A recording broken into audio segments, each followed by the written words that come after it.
News Channel 5 on your site presents Kaleidoscope, focusing on people who make a difference in Northeast Ohio communities. Good afternoon, everyone, and welcome to the broadcast. Good to have you with us. Open Tone Music has partnered with a number of local organizations and is making music accessible to young people around Northeast Ohio. Executive Director and founder Christopher Anderson and Dan Wilson of Rubber City Jazz and Blues Festival are both here to share with us more about the organization. Later on, we'll hear from Dr. Anita Jackson and her sister Laureen Beach. They are co-authors of A Service of Community and Honored Elder, the Honorable Judge Perry B. Jackson. It's a book, quite a story about Judge Perry B. Jackson in the greater Cleveland area. On the broadcast after that, the Executive Director of Giving Life Foundation, Nina Black, and student Dynasty Moorer will be here to tell us about that foundation and the programs that it offers. Good afternoon again. I'm Leon Bibb. This is Kaleidoscope, and so we begin. Beginning with Christopher Anderson, seated on the left, Executive Director of Open Tone Music, and Dan Wilson of the Rubber City Jazz and Blues Festival. Good to have you with us, gentlemen. Pleasure. Yeah. Let's start with you, Christopher. What is Open Tone Music? So Open Tone Music, we focus on making music accessible for young people. We focus on education and performance, and we use education and performance as a tool to teach work ethic, respect for the community, and to teach to encourage self-esteem. So you use music to get to the kids. Right. Yeah, and you teach them music along the way. Exactly. Yeah, you're a musician yourself. I'm a trombone player myself. I started, I'm not from the Cleveland area originally, but musically I grew up here, surrounded by a lot of fabulous musicians. Yeah. Where do you teach this music now? So our community partners, as it stands now, are Cleveland Metropolitan School District, as well as the Boys and Girls Club of Cleveland, Literacy Through the Arts. We do summer programming with them, as well as University School and Lakewood. You're always available to teach the kids music. Yeah, we have programming running all year. So during the summer, we do programs in 4 or 5, 6 week increments, and during the year, we're several days a week, including Saturdays. We're fortunate enough to have a partner like Cuyahoga Community College that's opened up space for us and allow us to be able to use their facility. Let's bring your side man here, Dan Wilson, into the conversation. Rubber City Jazz and Blues Festival down in the Akron area, huh? Yes. Yeah. How did you get involved with Open Tone Music now? Well, a good friend of mine who I was living with at the time, Theron Brown, we would always have these talks about bringing more music to the community and involving more young people in music and creating an environment of where we could teach music. And so we came up with the idea of a jazz festival, and we realized with Chris' business expertise and his already established connection with the kids, we figured, why not partner with him and try that. Now, you work with school systems and you work with individuals as well. How does that work, Dan? How does that work when you work with the school system? Well, I teach at Cuyahoga Community College on the Metro campus, and so I've been involved with that for about 4 or 5 years, and I also teach private lessons. And I found that the greatest talent that we find coming from the kids is when they're exposed to music all the time, when there's an environment of music. So we're striving to recreate that. Yeah. Christopher, we all know that the kids listen to music. Well, adults listen to music. I listen to music all day long, every day, as much as I can. What do the youngsters say when you say, let me teach you how to play that now? Let me teach you about the ins and the outs of the trombone you play or the guitar that Dan Wilson plays. What do they say when you tell them that? Right. The typical reaction is they're excited. They're totally excited to learn an instrument, even if they can't pronounce what it's called, or because some of them start very young. But in the metropolitan areas, there's more students that don't have the opportunity to play instruments. So when they get that opportunity, they're jumping up and down for joy. You were telling me you're a graduate of Shaker Heights High School. Correct. Where music is key. Everybody studies music. It's huge. Certainly in the 5th and the 6th grade. You must study music. Exactly. You've got to learn something there. What does that do for you when you study music? So music actually kept me out of trouble. Let me just put it that way. And it also helped helped me learn the necessary tools that can be translated into any field of study. So we use education and performance to teach work ethic.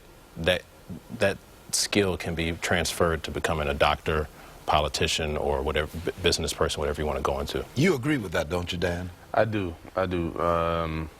And it's the same thing for me. My wife always tells me, just around the house, she says, you're never bored. You're either singing or playing music or listening to it. You know, so there is never a dull moment. Okay, so people can call you, they can get in touch with you and set up music lessons. Individuals. School systems can contact you as well? Correct. Let me put a phone number on the screen. 440-941-5061. Or you can go to opentonemusic.org. Opentonemusic.org. We've got the numbers and the website on the bottom of the screen. What is it that music helps us? Does music help us in other areas other than music? I believe it does. I think it teaches us, especially when you strive for excellence in music, it teaches you to not be casual about your goals, and that's one thing that I try to stress to students. You know, don't be casual about your goals. Be dedicated, and make sure that it's not something that you do. Make sure that it's a part of who you are. So. And in our final 15 seconds, it's a way to express yourself as well, right? Absolutely. Exactly. Yeah. If we had no music in our lives would be pretty much humdrum, I think. Be pretty boring. Pretty boring. Glad you're here. Yeah. And glad you brought music with you. Thank you, gentlemen. Appreciate you being with Pleasure. us. 440-941-5061 or opentonemusic.org. More information on everything we're talking about. We've been talking with Christopher Anderson, Executive Director of Open Tone Music, and Dan Wilson, who's with the Rubber City Jazz and Blues Festival and also with Open Tone Music. Good to have you with us, gentlemen. Thank you. Oh, you brought me. We'll take time. We'll show this. That's for our upcoming event in That's your- August 26th and 27th. You got something on August 27th and 26th? Where's it going to be? In Akron, Ohio, is the first annual Rubber City Jazz and Blues Festival, thanks to supporters from the Knight Foundation. And Oh, you've touched my heart. Jazz, you've touched my heart. Right. Count me in. Okay. Save a seat for me right on the aisle, right up front. Yes. Absolutely. We'll take a break. I'll be right back.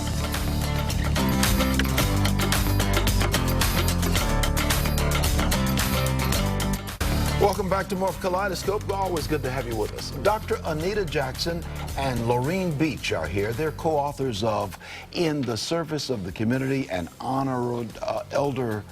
Honorable Judge Perry B. Jackson. It's a book. It's a wonderful, wonderful read, I'm certain. And they're talking about their uncle, the late judge, who really made a history here, political history and legal history here in the greater Cleveland area. Good to have you with us, Anita Jackson and Lorene Beach. Good to see you. Good to be here. Yeah. Let's begin with you, Anita Jackson. You're a co-author of this book. Tell me a little bit about the life of Judge Perry Brooks Jackson. A little bit.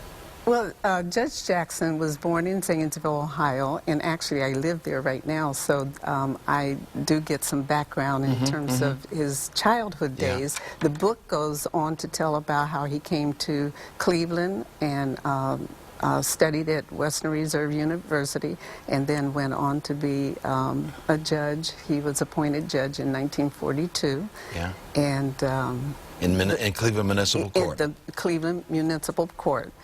And the book tells about his life from childhood through his professional days here in Cleveland. Lorene Beach, this was big stuff. It still is big stuff. But this was big stuff for what he did, certainly at the time he did it, certainly in the 1960s. Yes. Getting a judgeship in Cleveland, almost unheard of in those days. Speak to that a little bit.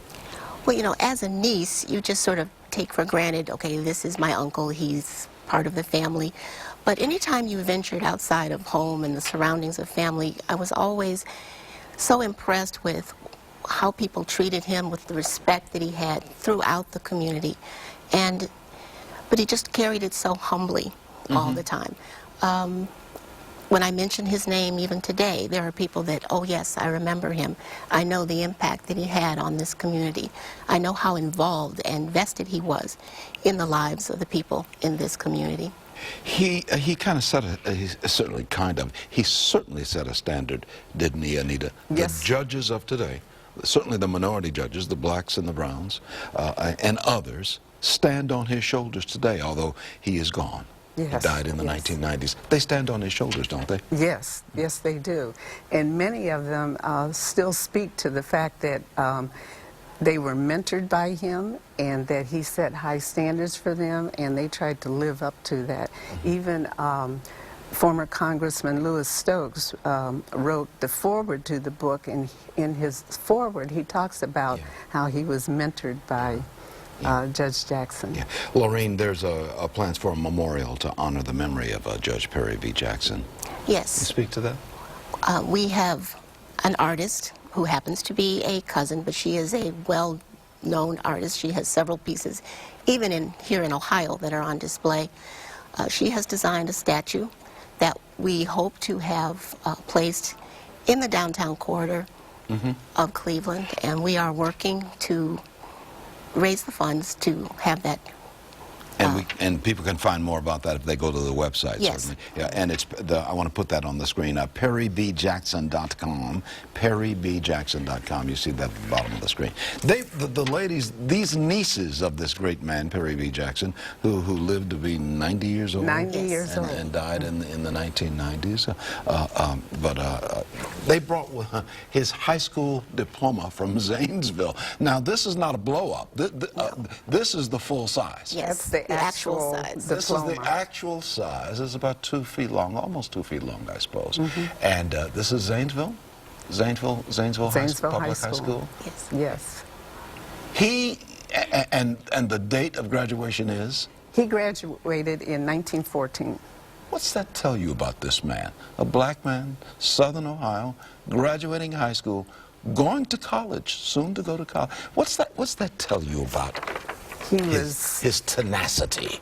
He was very determined. He had set the goal of becoming an attorney when he was in junior high school, and from that point onward he knew that that's what he wanted to do, and he was very determined. Yeah.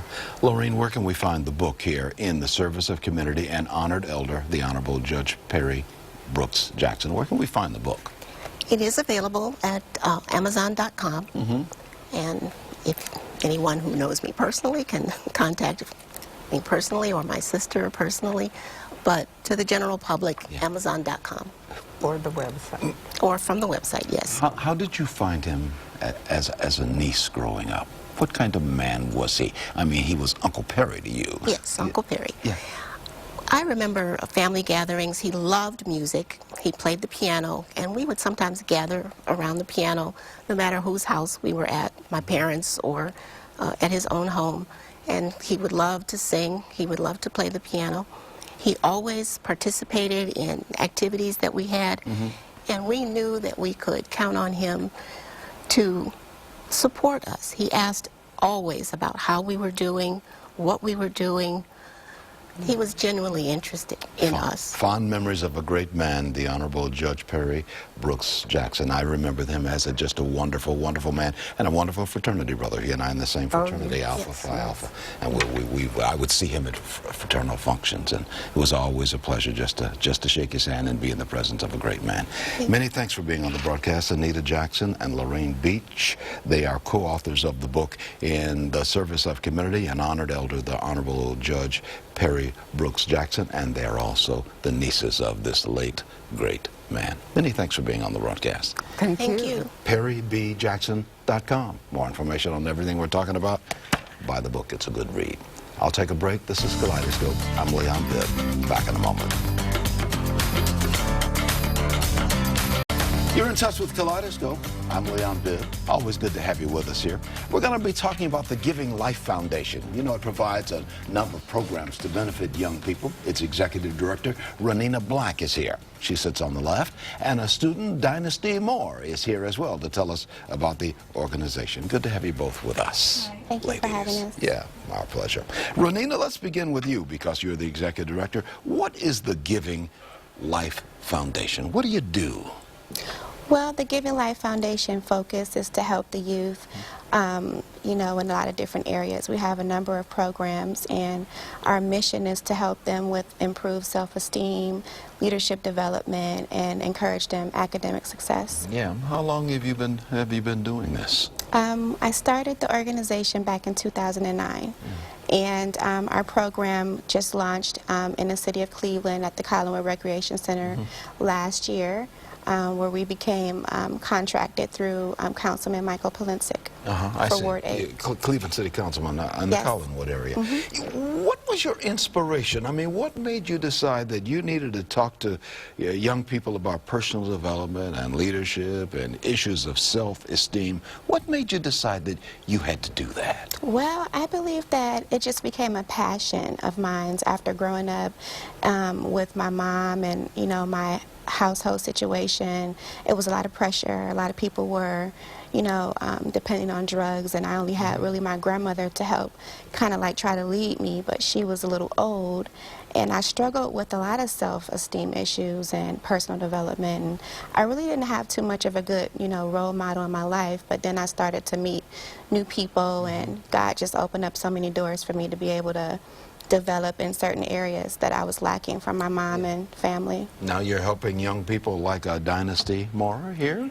Hi, Dynasty. How are you? Hi, I'm fine. You're a student at John Hay High School, you were telling me. Yeah. So I can ask you, how old are you, Dynasty? I'm 15. Oh, 15. Well, what do you think about this? You work with the Giving Life Foundation, right? Yeah, I joined the program the first year it opened up at Collinwood Rec Center, and I love this program so much. It's every Wednesday at 4:30, and we have guest speakers. We get in touch to things that are bothering us. It's like a safe haven for girls. Or yeah, mainly for girls. Mainly girls?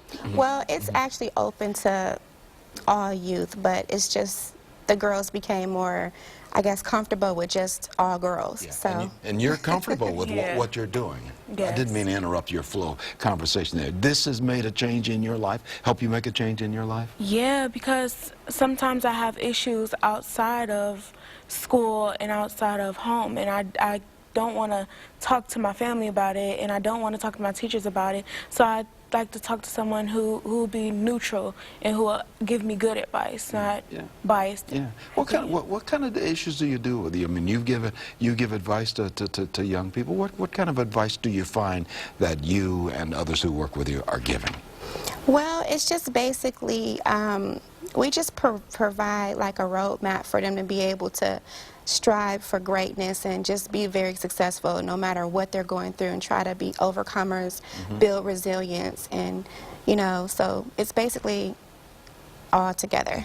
Are you open to expanding your yes. footprint where you are? You want to do more of this in the city of Cleveland and area? I want to do more all throughout the United States. I mean, we don't just focus on this one program. We have other programs, like we partnered with Burlington Coat Factory this past Christmas. We had about maybe 800 coats, and we just gave them away to children that were in need, along with toys. And then we actually went out to the streets of Cleveland and we passed, out coats to homeless people. But outside of everything else, we just want to be able to take the Giving Life Foundation all over, wherever God will open the door for us. Yeah, I want to put a phone number on the screen where people can get more information. They can contact you and help you expand your organization and jump on the wagon with you, right? Jump on the train with you. Yes. 216-282-7453. More information on everything we're talking about, or you can go to GLF4 Youth, and that's the numeral 4, GLF4 Youth.org. More information on everything we're talking about. This has made a change in your life. Do you see other students profiting from this as well? Yes, very much so. Like, it's a nice amount of girls there, and we all come with different issues. And we help each other, we build each other up, basically. So it's many people, they come to work on their attitudes, or they come to work on their schoolwork, and everybody is profiting from my... And you work with the boys too, right? Yes, we do. Yeah, they've got issues as well. we boys, we got issues too, right? All of us have issues one way or the other. Well, thank you so much, Renina Black. Thank She's you. Executive Director of the Living Life Foundation. She's looking to expand her horizon and go coast to coast if we can do that. Wouldn't that be wonderful? Yes. And Dynasty Moore, who's a student at John Hay High School. She's a part of the Giving Life Foundation as well. Thank you, ladies, for being on the broadcast. We appreciate that. Thank you. I'll take a break. This is Kaleidoscope. I'll be right back in just a moment. Welcome back to Kaleidoscope, the Morning Exchange segment. That means my good friend and colleague here, Marsha Mockabee, president of the Urban League, comes in with commentary and with personal thoughts. Hey, Marsha. Thank you. Hey, Leon. How are you doing? I'm fine, fine. Good. Listen, just want to take this last opportunity to make sure that our audience doesn't miss the chance to participate in our Cadillac raffle. The drawing is going to be this coming Monday, April the 4th at 5 o'clock at Central Cadillac at 28th and Carnegie. And so for just a $100 investment, you can drive a Cadillac for 2 years with no note. You can lease that Cadillac. You can lease that Cadillac, And right. So where do people buy the raffle tickets? They can buy them at the Urban League of Greater Cleveland, either online or right at 2930 Prospect, or at Central Cadillac, because Central's open on the weekend, and so, you know, that makes it easy. They're open late, so they can also buy them at Central Cadillac. And as I recall, this is a brand new Cadillac SRX. That's exactly it's wonderful, right. With the fully loaded, with everything on it. Yes. And the good thing is you're only selling 300 tickets. That's right. At $100. So you got a very good chance of winning. You have One out of 300. very good. That's right. That's better than some other things Absolutely, that we where you're 1 in a million. Yeah, but For one sure. out of 300, and somebody's going to have Yes. that Cadillac for Somebody's going to have that Cadillac on Monday, April the 4th, And of course, 5 o'clock. this benefits the Urban League. It does. It does. $100 for our 100th anniversary. So that's it's a what good it's all about. investment. It's a good thing. Yeah. Anything else on your mind today? You've got 15 seconds. I gave you, put you some April pressure. 4th is also the 50th anniversary of the assassination of Dr. Martin Luther King. certainly is. So we'll also be thinking about that and remembering him in an awesome way that day as well. Dr. Martin Luther King. Yes. What a wonderful man he was. Indeed. Killed in 1968. Yes, and left a legacy. Left a legacy. Okay. Yeah. That's going to do it for us. Take care, everybody, and be well.